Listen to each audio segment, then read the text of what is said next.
Everything you have been told about your ego is incomplete. They told you to build confidence, to believe in yourself, to develop a strong sense of identity. They gave you affirmations and vision boards and told you that loving yourself means protecting your self-image at all costs. But here is what they did not tell you. That voice in your head constantly narrating your life, defending your choices, crafting your story, that is not you. That is a survival mechanism your ancestors needed on the African savanna 200,000 years ago. And in the modern world, it is killing you slowly. There is a circuit in your brain right now, humming beneath your awareness, constructing a fiction. It takes every experience you have, every interaction, every success and failure, and it weaves them into a narrative designed to protect one thing above all else: the story of you, the protagonist, the hero or victim of your own epic tale. This circuit does not care about truth. It does not care about growth. It cares about survival. And the way it ensures survival is by making absolutely certain you never, ever question the fundamental premise that you are someone special, someone important, someone who matters more than the billions of other primates wandering this rock. Let me be very clear about something. I am not here to give you another self-help framework that makes you feel good for 20 minutes. I am here to show you the biological machinery that is currently running your life without your permission. Because until you see it, really see it, you will remain its puppet.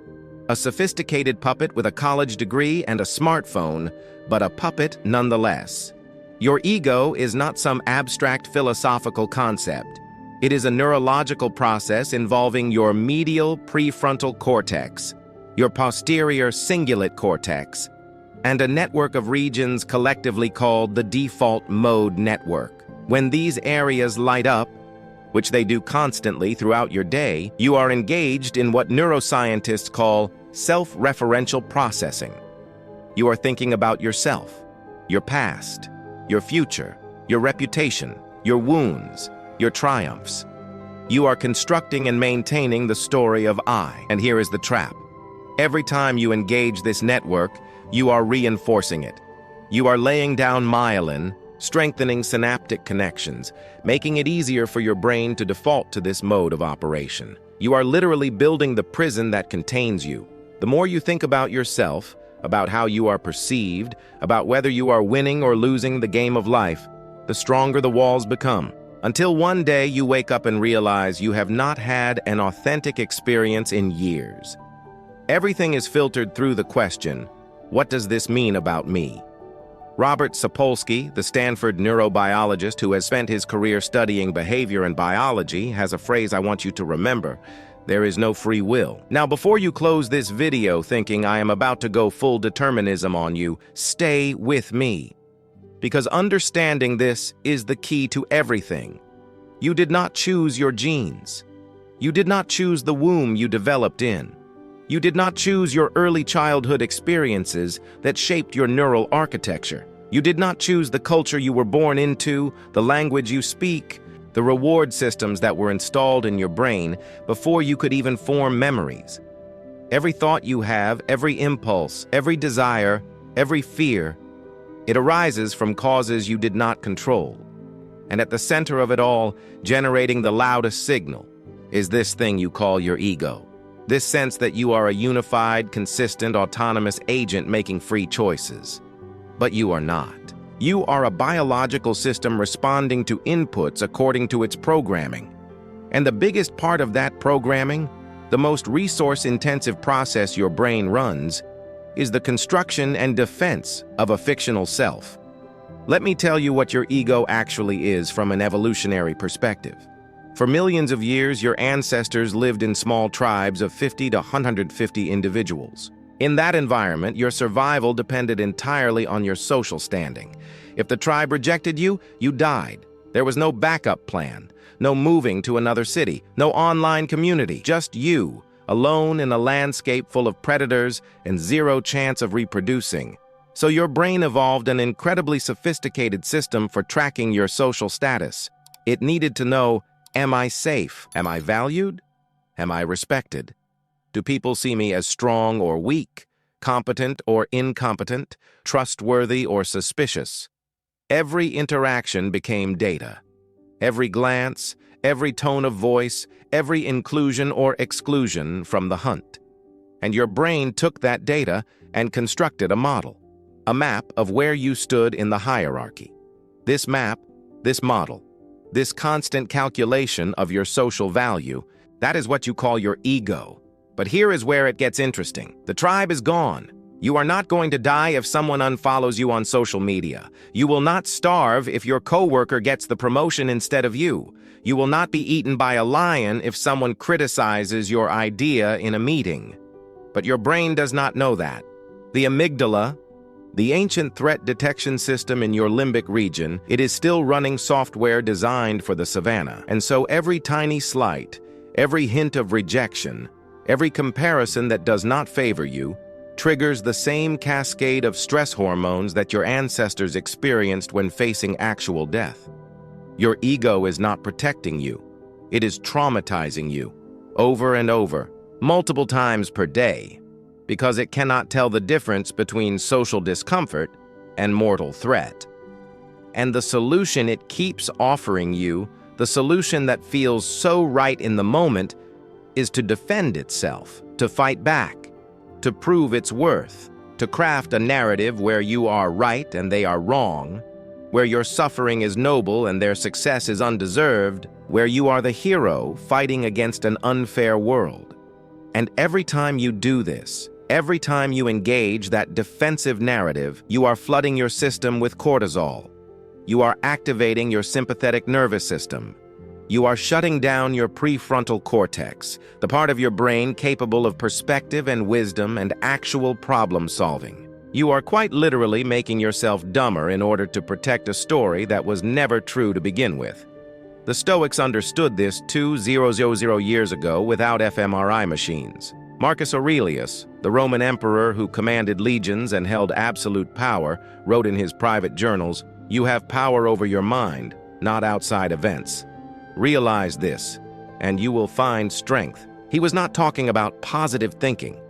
He was talking about the fundamental recognition that most of your suffering comes not from what happens to you, but from your ego's interpretation of what it means about you. Seneca put it even more bluntly. We suffer more often in imagination than in reality. Your ego is an imagination machine. It takes neutral events and turns them into evidence of your inadequacy or evidence of others' malice. It cannot tolerate ambiguity. It cannot accept that most people are not thinking about you at all because they are too busy running their own ego protection programs. So it fills in the blanks with the narrative most likely to keep you hypervigilant, most likely to keep you scanning for threat, most likely to keep you engaged in the exhausting work of self-defense. Think about the last time someone criticized you. Not even harsh criticism, just mild feedback. What happened in your body? Your heart rate increased. Your breathing became shallow. Your mind immediately began generating counter-arguments, evidence of why they were wrong, memories of times you succeeded, explanations for why they do not understand. You spent hours, maybe days, replaying the interaction, crafting the perfect response you should have given, building a case for your innocence or competence or worthiness. Now let me ask you something. What did any of that accomplish? Did it make you better at anything? Did it solve any actual problem? Or did it just burn through your cognitive resources, spike your cortisol, disturb your sleep, and leave you feeling simultaneously justified and miserable? That is your ego. That is the cost of maintaining the fiction. Let me pause here for a second and ask you a question that maybe no one has ever asked you. What is the worst part of living with this internal struggle? Not what you tell people, but the part you carry in silence. I want you to know something. What you are feeling is more common than you imagine. Thousands of people are watching this video right now carrying exactly the same weight. If you have the courage, leave a comment telling me what is the hardest part for you. Your honesty might make someone else feel less alone today. Now let me continue showing you how to break this pattern. The neuroscience of ego death is fascinating, and it offers us a roadmap. Studies using psilocybin, the active compound in magic mushrooms, have shown that these substances temporarily decrease activity in the default mode network, the ego network I mentioned earlier. And what happens when that network quiets down? People report profound experiences of unity, of dissolution of self-boundaries, of understanding their place in a larger whole. They come back from these experiences with lasting reductions in anxiety and depression. Why? Because they briefly escaped the prison of self-referential thought. Now, I am not telling you to go take psychedelics. That is not the point. The point is that these studies prove something crucial. The ego is not you. It is a process. And like any process, it can be modified, weakened, even temporarily shut down. And when it is, what remains is not nothing.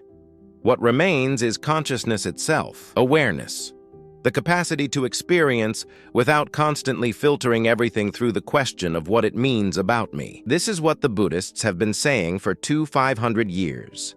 Anatta. No self, not as a belief system, but as a direct observation. When you look closely at your experience, where is the self? You can find thoughts. You can find sensations. You can find emotions. But can you find the thinker, the feeler, the experiencer? Or is there just experience arising and passing, with no central controller, no unified agent, just a flow of phenomena that your brain labels as me? Your ego will fight this idea with everything it has, because this idea is an existential threat to the ego. If there is no self, what is the ego defending? If the self is a construct, a useful fiction that outlived its usefulness, then every moment spent in self-defense is wasted. Every hour of rumination, every spiral of comparison, every desperate attempt to prove your worth, it all becomes absurd. A cosmic joke. The universe's most elaborate exercise in missing the point. So how do you destroy your ego before it destroys you? Let me be very clear. You do not destroy it by hating it. You do not destroy it through more ego, through the story of you as the hero who conquered their ego. That is just ego in disguise, spiritual ego, the most insidious kind because it is so good at hiding from itself. You destroy the ego through a process so simple and so difficult that most people will never do it. You watch it, without judgment, without trying to fix it. You become the scientist observing the mechanism. Here is the protocol. This is not theory. This is applied neuroscience combined with 2,000 years of contemplative practice. First, you need to understand that your ego operates on two primary fuels: threat and reward. It activates when it perceives either a threat to your social status, your self-image, your story, or when it perceives an opportunity to enhance these things. Every time you check your phone for likes, that is reward-seeking. Every time you mentally rehearse an argument, that is threat response. The ego is always operating in this binary. Second, you need to develop what psychologists call metacognitive awareness. This is the ability to observe your own thought processes as they happen. It is the difference between being angry and noticing that anger is arising, between being anxious and observing that the body is producing the sensations labeled anxiety. This might sound subtle, but it is everything. Because the moment you can observe the ego, you are no longer identified with it. You are not your thoughts. You are the awareness in which thoughts appear. Here is how you build this capacity. Every morning, before you touch your phone, before you inject yourself with the chaos of the world, you sit for 20 minutes. Not to empty your mind. That is impossible, and the attempt will just frustrate you. You sit to watch your mind. You notice thoughts arising. You notice the pull to engage with them, to follow them down rabbit holes, to build narratives, and instead of following, you label. Thinking, planning, remembering, judging. Just soft labels, like you are a naturalist cataloging species.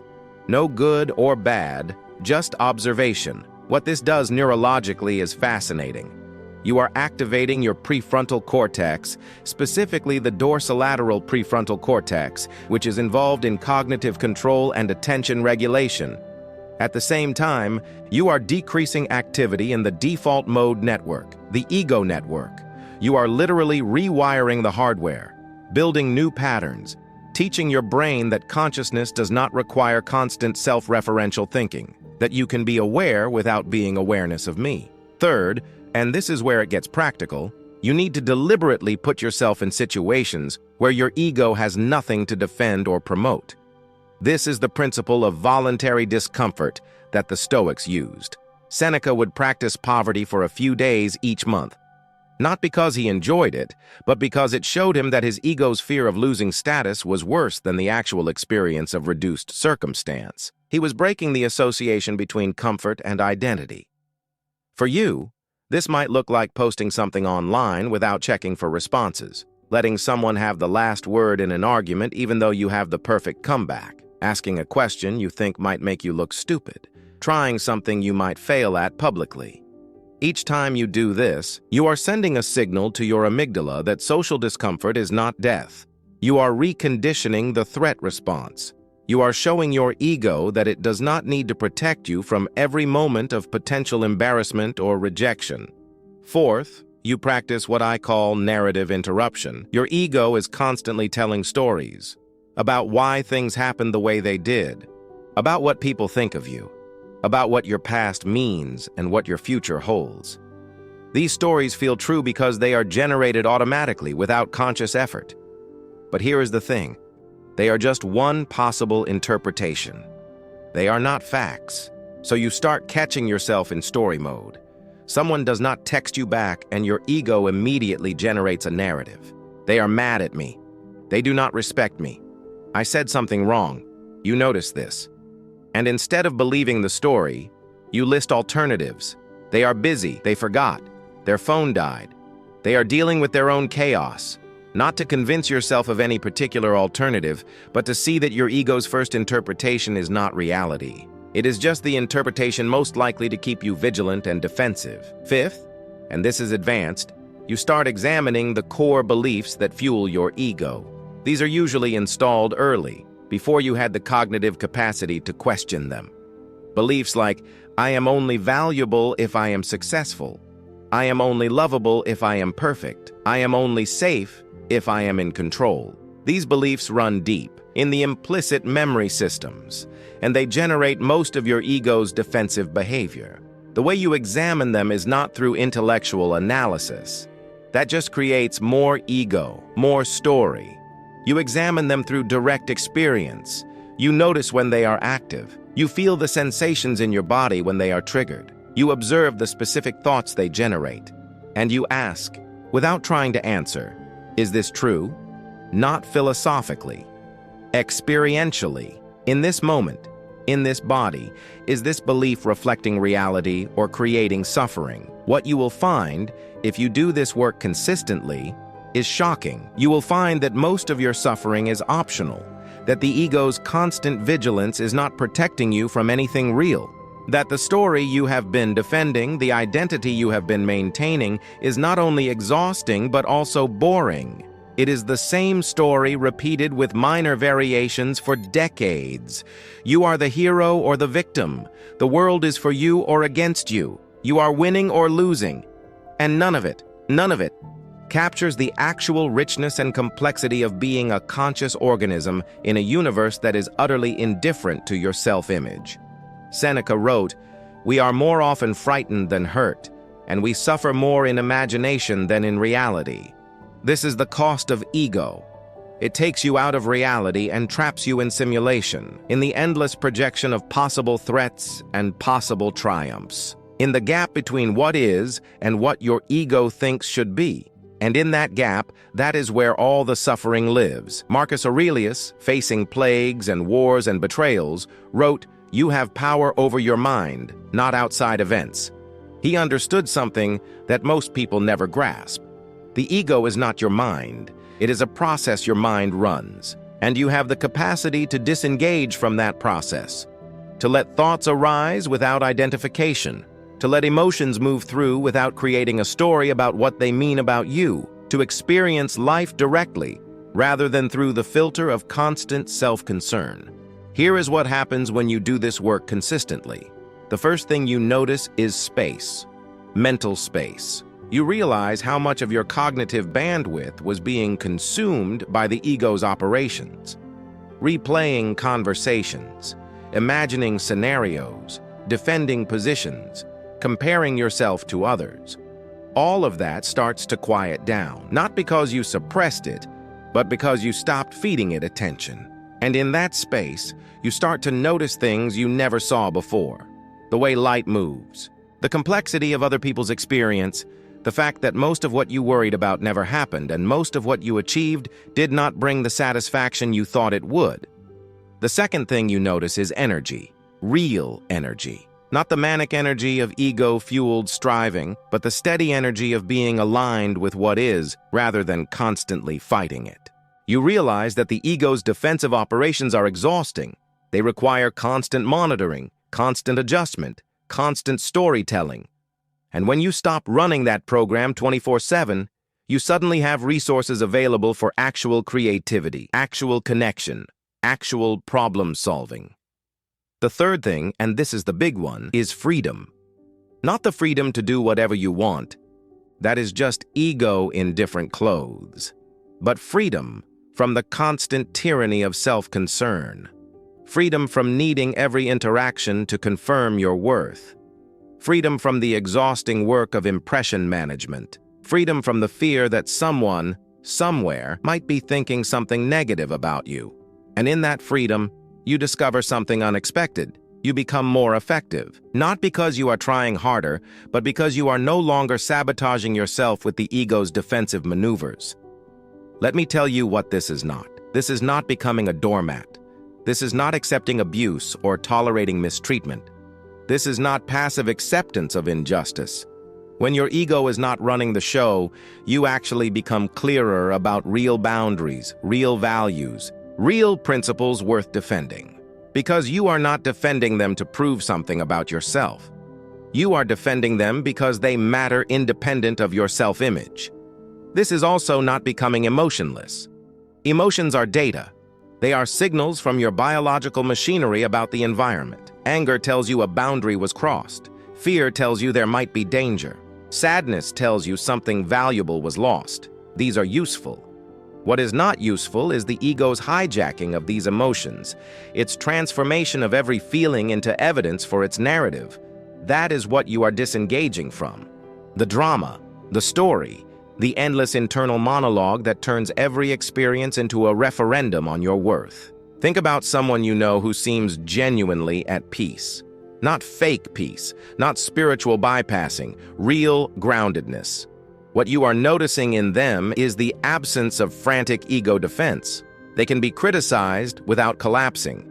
They can be praised without inflating. They can be ignored without taking it personally. They can fail without it confirming some deep belief in their inadequacy.